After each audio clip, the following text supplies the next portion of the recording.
Hi, I'm Andrea McLean. And I'm Nick Feeney. And between us, we've had 5 marriages, 4 children, 3 divorces, and 2 dogs. But now we have one joint effort to master midlife. Now, this podcast is not about us being experts in mastering midlife, not at all. It's because we have had our fair share of challenges through midlife. And we have done this purely to help ourselves get through midlife. And what we're doing is also bringing in some amazing experts to help us on this journey. Yeah, so what we do, right, is we thought we'd come together. How can we get guests to come on and help us sort our own problems out? I know, we'll start a podcast and then we'll just invite people on. Brilliant idea. Amazing. So, yeah, and it worked because Jane Dockerill has joined us today. Hi, Jane. Hello. Do you want to tell everybody, tell us your name, where you've come from and what you do? So I am Jane Dockerill and I'm an NLP life coach and Reiki healer, and I specialise in children, families and young people. And that comes off the back of a 2-decade career in frontline social care.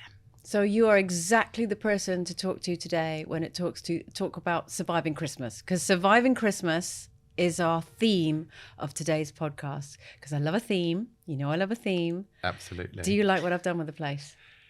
I think it's beautiful. I can see that there was no expense spent. Correct. Yes. Well, there was a little bit of expense. Otherwise, it would mean theft.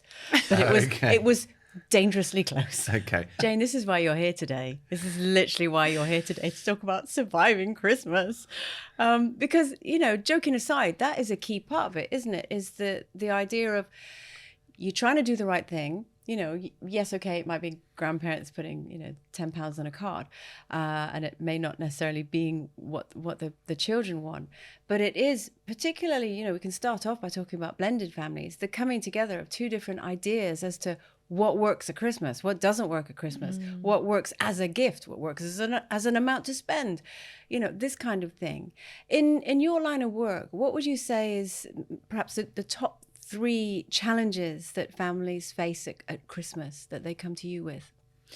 I think for me, it's the dynamics of blended families and how to navigate, because I think if we come back to the facts of when we're going through divorce or we're hit ourselves by emotions, we end up responding to situations from our ego, and that's really unhelpful.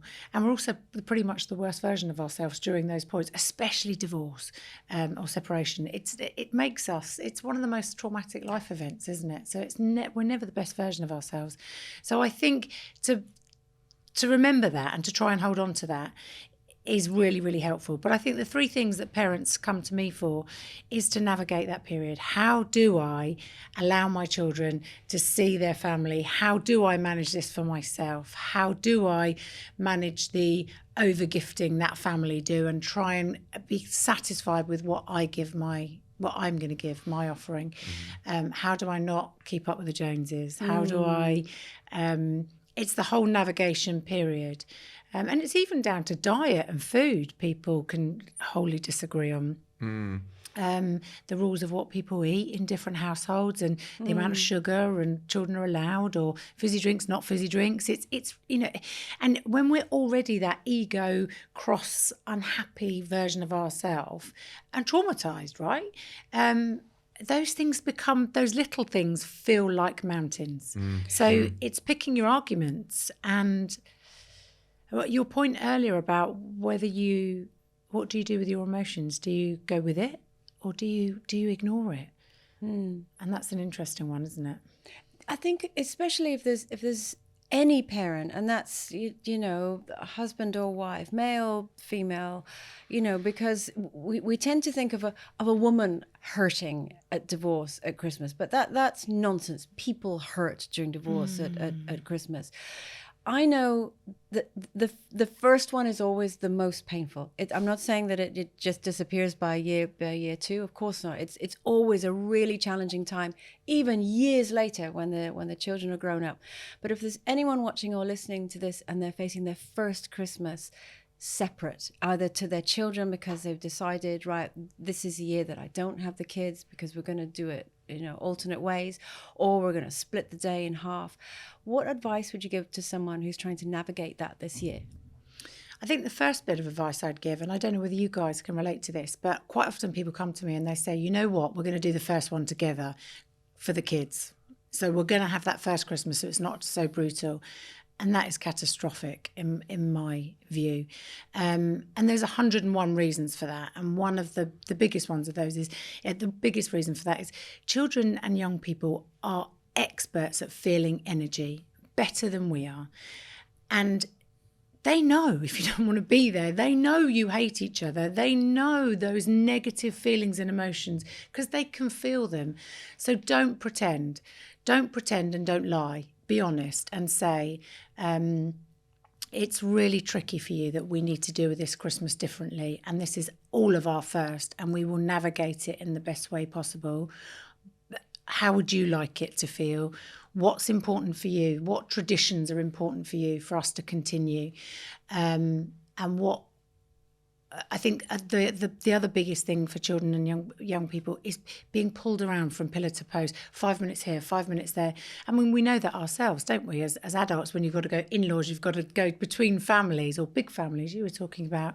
And for children to be pulled around and sleeping here, it's tough. They want to settle and they want to ground as much as we do. So I think my top tips would be to ask them what they want. Do you know, I remember my first Christmas when I separated, and we did it together, Jane. Yeah, I'm guilty of it too. And it was the weirdest feeling because I then came back into the marital home, cooked dinner, had my sister, her husband and their children, and did all the bits and pieces, you know, opened the presents, cooked the dinner, ate the dinner. And then it was agreed at 6 o'clock I would leave. And that, just reliving that now, that was just horrible. And yeah, goodness me. But if you unpick that for children, I mean, if you're feeling it for yourself, but if you unpick that for children, that you've come back into the family home where you once were, you're behaving the way you once did, you're cooking, you're doing those familiar, comfortable things, and then you leave.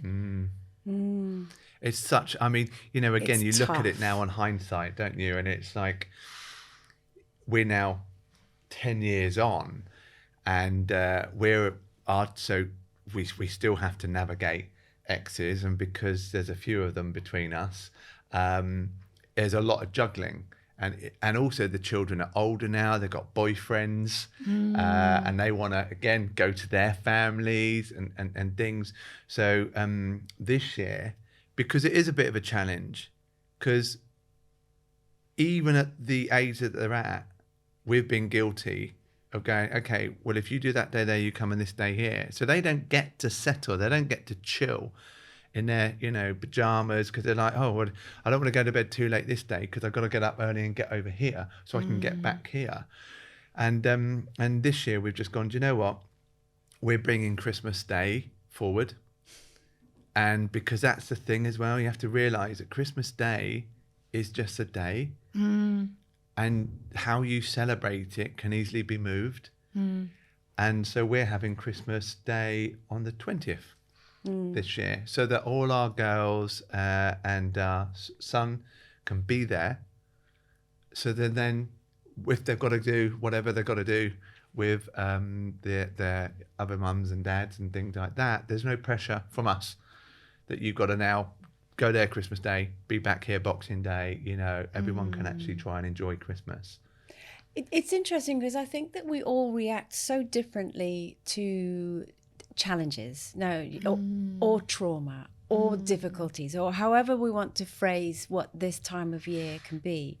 And I know that obviously I've been married twice, so I've had and I've 3 times. Well, I mean, in terms of, I have been married 3 times, but what I mean is I have 2 children by 2 different dads, so I've been through 2 separate divorces where I had to navigate this again, and then it became even more challenging because now there's two children going off to two separate places. And I remember, and that doesn't get any easier. And I remember my very, very first Christmas with when my son was little. So he was only about 2. Now, bearing in mind, this was not how I thought my future would be. I thought I was going to get married and stay married for the rest of my life to a ripe old age. I had never foreseen this in my future at all, that I would ever have a Christmas that I wasn't with my child. And so for the first Christmas, I said, I want to make everyone happy. So he went to his dad's, and I had the first Christmas on my own.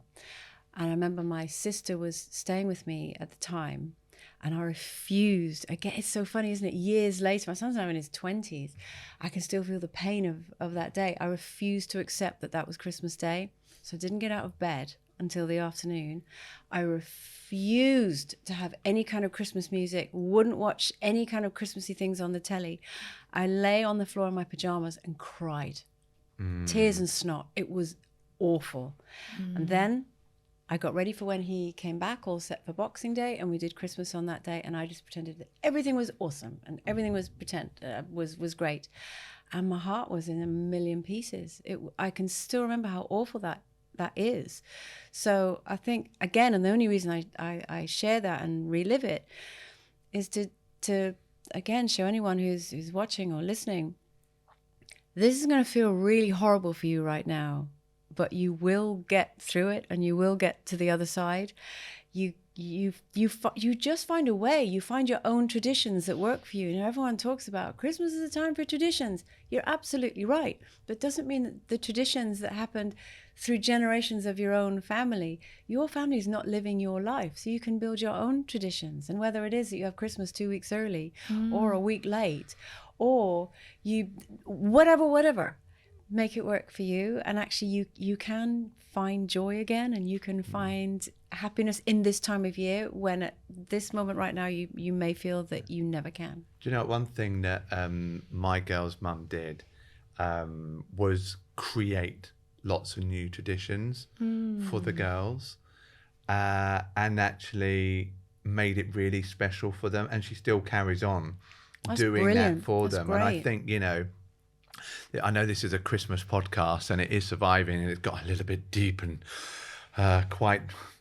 Well, it's emotional. It is emotional. Yeah. But I think the thing is, to come out of this is just, you know, what got you there isn't going to get you there. And it's just remembering to take that emotion out when you can, to think about that bigger picture, to have those conversations with the children. And again, it depends on their ages, doesn't it, as to where they are and all that. But also remember that you can make any day around Christmas.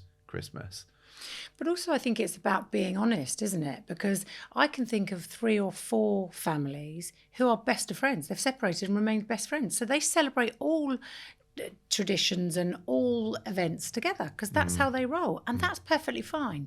But what you have to do is be honest with yourself of, can I be in the same room with you, and is this healthy for all of us emotionally to do this? And that's the tricky thing, because we think it's the best thing to do at the time, but actually sometimes it's not. And you're right, it's just the first year is the hardest year, and it is the year to get through and to learn from almost, and think about new traditions of what next year might look like, and what are the traditions that are important to us, and what are the ones we can actually let go of. Yeah. Like not celebrating Christmas on Christmas Day. Yeah, if that's your thing. Or like you said, ask the kids. Yeah. Or put on a great Christmas movie and eat a box of chocolates. There you go. That was me in year 3. But there we are. Oh, actually, talking about, you know, Christmas traditions and all this sort of thing. What about playing games at Christmas? Because you and I have really different attitudes to playing games at Christmas time. Oh, well, just kind of generally. But it kind of came to a head at Christmas time, because, you know, everyone talks about whether it's Monopoly or whatever, and bring out the board games, you know. Oh my goodness, this is terrible. All you do is sit around and watch TV. What about switching off the television and actually playing a game? What about not doing that? Because actually people end up nearly murdering each other because it gets so stressful. Oh. I was I'm looking at you, Mr. Feeney. Do you know what? It's so funny. It's so funny when the two families came together. Andrea's side of the family, very quiet and very polite, and then there's my side of the family, very loud, very competitive. Oh my God. It was carnage. When we played a couple of board games the first time. Mm-hmm. I mean, there were people leaning across the table and shouting. It was just, we were all sort of, what's happening? Yeah, we don't do that. We don't anymore. do We that. don't do We that don't do that anymore. here. No. But we do play certain games. We play, what's that Ellen game with the phone? Yeah, so It says a word. Oh, heads up, is it? Yeah. Heads up, yeah. Love Or you that. can do it with the I love that. Love that game. And what is that other game we play? the one with the cups and ping pong balls. No, well, there is that one. That Not sounds beer interesting. pong, not that one. It's not that. It's a game you play with kids, and you have to do like funny little tricks with Challenges and things like with that, yeah. bounce the ball so many times to catch it in a cup and all that sort of thing. And it's actually brilliant because you can play it with your granny or the kids. It's really good. But we can't remember what it's called, but it was that one. Game. That one. Yeah, that's brilliant. But no, I was just trying to remember the other one where it's like, who's most likeliest to... Oh, that was terrible. Oh my gosh. So Sounds like Truth or Dare. It Sounds was. horrendous. it was almost like We that. accidentally went to a very dark place, Jane. But what was funny though, as it progressed and people were sort of sussing out, it's almost like Cards Against Humanity, isn't it? Once you start sussing out who you're playing it with and like the level that you can go, oh my God, some of the answers came out were got very hilarious. dark. Yeah. That's Do you why- play any games? Yes, in fact, all of ours love card games. In fact, we've got 5 between us, as you know, and quite often they'll all gravitate home on a Saturday night. 1 for a nice home cooked meal, and 2 to play cards or board games. So, but like you, it gets really competitive. But 2, 3 of them can now drink alcohol. So there has been alcohol as well sometimes. But yeah, I find it fascinating when they all come home seeing their personalities and through games. But my 10-year-old actually just got for his birthday the best game. We just got it out of the box at the weekend, Pictionary Air. Pictionary what? Air. If you haven't got it, that should be on your list of the What must-have is Christmas it? presents. So you're given, you do it on a screen. So you have one screen and you're drawing on the screen in the air, and the other the person who's got to guess has a screen. So you can't see what you're drawing. So what you're drawing, when you can't draw anyway, looks nothing like... And so you're just giggling. Everybody's giggling. So what could be normally quite a competitive game. So in fact, actually, everyone who's a blended or divorced family should buy This sounds Pictionary Air brilliant. for this Christmas. So you're drawing blind, essentially. Yes, because basically you see what can't. you're So you doing. can see, but you can't see the detail. And also because it's air and it's like a laser, it Right. comes out and it's just so unclear. And then, of course, when you've got your screen and you're saying to people, "Have I got any space here? Can I redraw it here?" And you're trying to navigate where you've got space to recreate your picture because no one's guessing it. This sounds really good. We're On- going to have brilliant. to get this. It Well, honestly- it sounds like trying to draw with a sparkler, but it stays That's the one. rather than fading. That's the description. That's so funny. Honestly. And so everybody's giggling. So there's no space for the competitive leaning across the table. It was a pair. Or also, well, I I'm did actually draw- very good at drawing. I think I'm going to figure out exactly what it is. Who is this voice you keep doing, by the way? That's 'Cause me. just That's how to clear, that's it's not in my me. head. That's how I talk because I'm very good at drawing. No, I wanted to sort of wrap up today, but I mean, it kind of leads on from obviously being around the table and games and this sort of thing, is jokes, because obviously Christmas is not Christmas without crackers and really terrible jokes. And one of the things that we actually used as when we were an early blended family was I bought a couple of dad joke books and I put them by the dining table, so that then when there was a bit of a lull and you want to keep the kids there and not just let them sit in their phones and this sort of thing, I'd give everyone a joke book and then we all had to like pick a terrible joke. And that was a really easy way of literally breaking the ice, because nobody wanted to, because they were terrible. But the worse they were, actually, the bigger groans that they were, then everyone started sort of looking through the book and trying to find terrible dad jokes. It's only me that finds it funny, because I love dad jokes. But it worked, didn't it? It was actually a great icebreaker, definitely. But I love a dad joke. I can never bloody remember any. Oh, I've got some. I did some research. Because I can never remember Okay. them. Oh, here we go. And I am gonna. We've got some crackers on the table, and I'm gonna pull them. But I just wanted to get these out there. Okay. Are you ready? Dad jokes. How many apples can you grow on a tree? Don't know. All of them.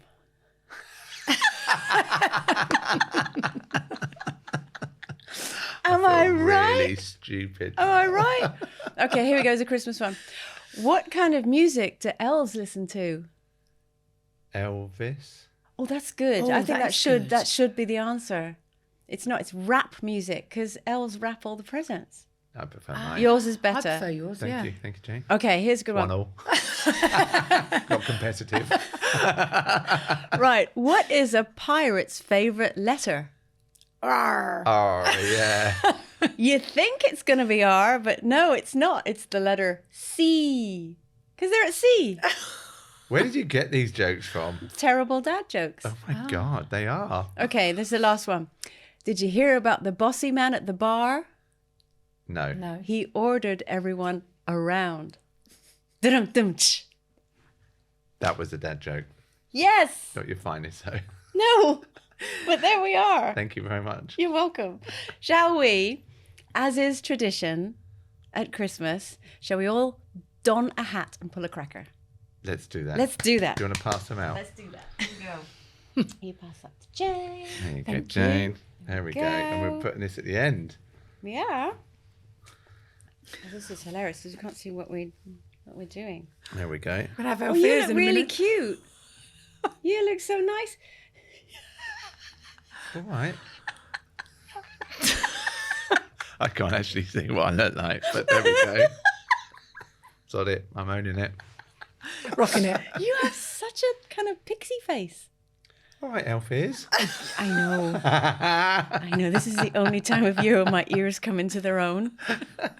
I'm not getting them out. I'm not getting them out. Right, you ready?